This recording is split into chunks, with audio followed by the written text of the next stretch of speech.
საქართველოს როგორც დასავლეთსა და აღმოსავლეთს შორის დამაკავშირებელი მთავარი ხიდი ამ თემაზე საქართველოს პრემიერ-მინისტრმა ჩინეთის ცენტრალურ ტელევიზიასთან ინტერვიუში ისაუბრა. გადაცემა ლიდერს თოქში ირაკლი კობახიძემ განაცხადა, რომ ჩინეთი ცენტრალური აზიის ქვეყნები აზერბაიჯანი და საქართველოს ეკონომიკური კავშირებისა და სავაჭრო პარტნიორობისთვის ძალიან საინტერესო მარშრუტს ქმნიან.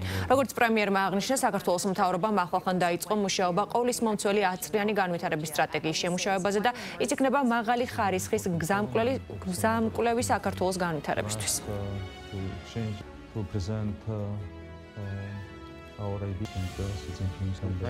ჩვენ ყველაფერს ვაკეთებთ, რომ ძლიერი როლი ვითამაშოთ ერთი სარტყელი ერთი გზის ინიციატივაში. საქართველოს სტრატეგიული მდებარეობა აქვს.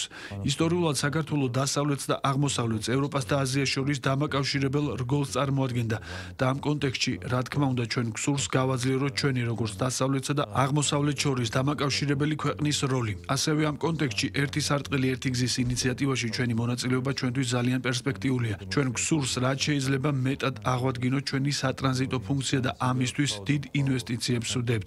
განსაკუთრებით ინფრასტრუქტურაში. ჩვენ ვაძლიერებთ საქართველოს ინფრასტრუქტურას. დიდ ინვესტიციებს ვდებთ მაგისტრალების მშენებლობაში, საზღვაო პორტებში, აეროპორტებში, რკინიგზაში, რათა საქართველო გახდეს უფრო ძლიერი მოთამაშე მსოფლიოს სხვადასხვა ნაწილის დაკავშირებადობის თვალსაზრისით. შუა დერეფნის ინიციატივას შეუძლია ძალიან მნიშვნელოვანი როლი შეასრულოს სხვადასხვა ქვეყანას შორის ეკონომიკური პარტნიორობის და სავაჭრო ურთიერთობების განვითარებაში. ჩინეთი, ცენტრალური აზიის ქვეყნები, აზერბაიჯანი, საქართველო ქმნიან ძალიან საინტერესო მარშრუტს ეკონომიკური კავშირების და სავაჭრო პარტნიორობისთვის.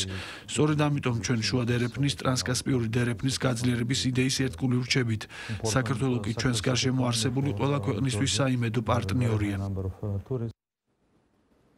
ამავე ინტერვიუში ირაკლი კობახიძემ ევროინტეგრაციის საკითხზეც ისაუბრა და თქვა, რომ ხელისუფლება ამ თემით შანტაჟის საშუალებას არავის მისცემს.